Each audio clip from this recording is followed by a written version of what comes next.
Hi, ഇന്നൊരു മീൻകറിയുടെ റെസിപ്പിയാണേ. കഴിഞ്ഞ കുറച്ച് ദിവസം മുമ്പേ ഞാനൊരു പുട്ടും മീൻകറിയായിട്ടൊരു വീഡിയോ ഇട്ടിരുന്നു. അപ്പോൾ ഈ മീൻകറി എൻ്റെ അടുത്ത് 2-3 പേര് എൻ്റെ റെസിപ്പി ഇടുമോയെന്ന് ചോദിച്ചിരുന്നേ. അപ്പോൾ ഞാനിന്ന് അത് ചെയ്യാമെന്ന് ഓർത്ത്.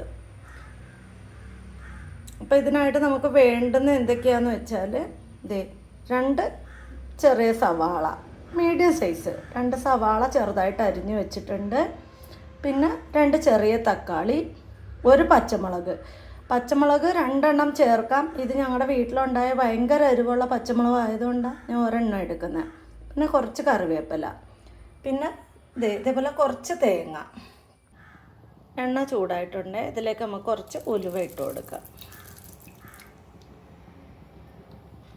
ഉലുവ ഒന്ന് പൊട്ടി കഴിയുമ്പോൾ നമുക്കിതിലേക്ക് കറിവേപ്പിലയും സവാളയും ഇട്ട് കൊടുക്കാം.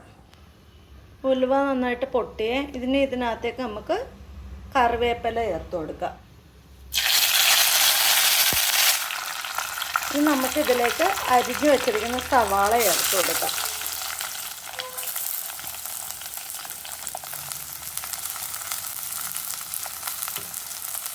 ഇത് നന്നായിട്ട് മിക്സ് ചെയ്ത് കൊടുക്കാം. ഇത് നന്നായിട്ട് നിറം മാറുന്നവരെ നമുക്ക് ഇളക്കി കൊടുക്കാം.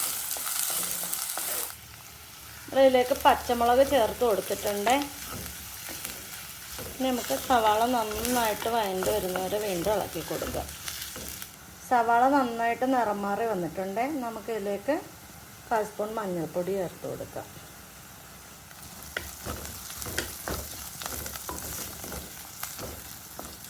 ഇതിലേക്ക് നമുക്ക് 1 സ്പൂൺ മുളക് പൊടി ചേർത്ത് കൊടുക്കാം.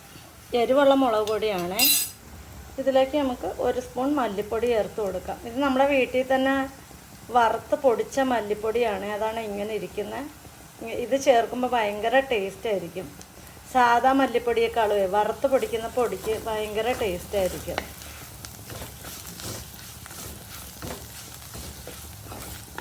ഇതിലേക്ക് നമുക്കൊരു 1/4 സ്പൂൺ കുരുമുളക് പൊടി ചേർത്ത് കൊടുക്കാം.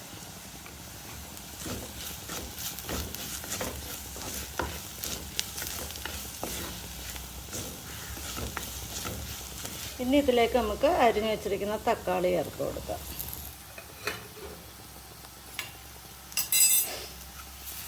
ഞാൻ മിക്സ് ചെയ്ത് കൊടുക്കാം.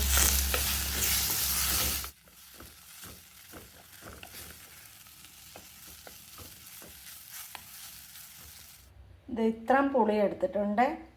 ഇനി നമുക്ക് ഈ പുളി പിഴിഞ്ഞെടുക്കാം. ഇത് നമ്മുടെ തക്കാളിയൊക്കെ വെന്ത് അലിഞ്ഞ് ചേർന്നേക്കുന്നുണ്ട്.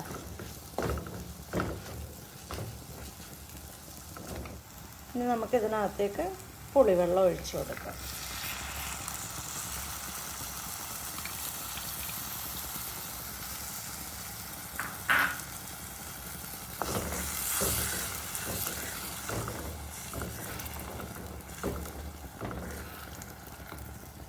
ഇനി നമുക്കിതിലേക്ക് ആവശ്യത്തിന് ഉപ്പ് ചേർത്ത് കൊടുക്കാം. നമ്മൾ ആ ചിരകി വെച്ചിരുന്ന തേങ്ങ ഞാൻ തേങ്ങാപ്പാലാക്കി വെച്ചിട്ടുണ്ട്. 1-ാം പാലും 2-ാം പാലും എല്ലാം ഒരുമിച്ചാണ്. പറയണ്ട, എല്ലാം ഉപ്പും പുളിയും എല്ലാം പിടിച്ച് നല്ല സെറ്റായിട്ട് ഇരിപ്പുണ്ട്. ഇതിലേക്ക് നമുക്ക് തേങ്ങാപ്പാൽ ഒഴിച്ചു കൊടുക്കാം. തേങ്ങാപ്പാലിൽ 1-ാം പാലും 2-ാം പാലും എല്ലാം ചേർത്താണ്, എല്ലാം ഒരുമിച്ചാണ്. എന്നിട്ട് നമുക്കിത് നന്നായിട്ട് മിക്സ് ചെയ്ത് കൊടുക്കാം.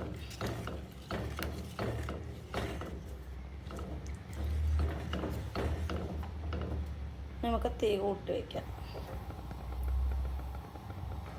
ഇത് അടച്ച് വയ്ക്കാം, തിളക്കട്ടെ നന്നായിട്ട്. അയലയാണ് നമ്മൾ എടുത്തിരിക്കുന്ന മീൻ. ഈ അയല നമ്മൾ വൃത്തിയാക്കി വെച്ചിട്ടുണ്ട്. അപ്പോൾ ഇതേ നോക്കണ്ട, നമ്മുടെ കറി തിളച്ച് വന്നിട്ടുണ്ട്.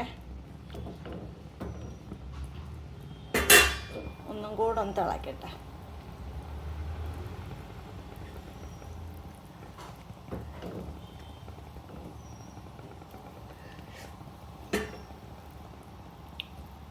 ഇതിലേക്ക് നമുക്ക് മീൻ ചേർത്ത് കൊടുക്കാം.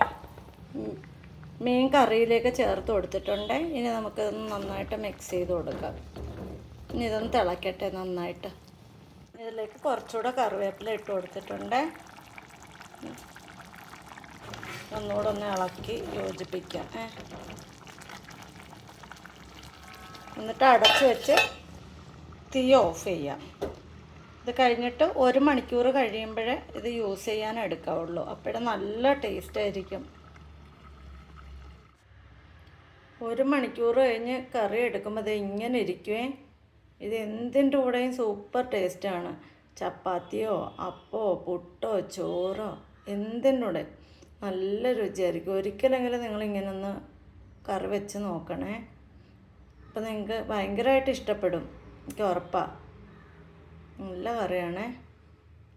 അപ്പോൾ വീഡിയോ ഇഷ്ടപ്പെട്ടാൽ ലൈക്ക് ചെയ്യുകയും ഷെയർ ചെയ്യുകയും സബ്സ്ക്രൈബ് ചെയ്യുകയൊക്കെ ചെയ്യണം കേട്ടോ. മറ്റൊരു വീഡിയോ കാണാം. ബൈ.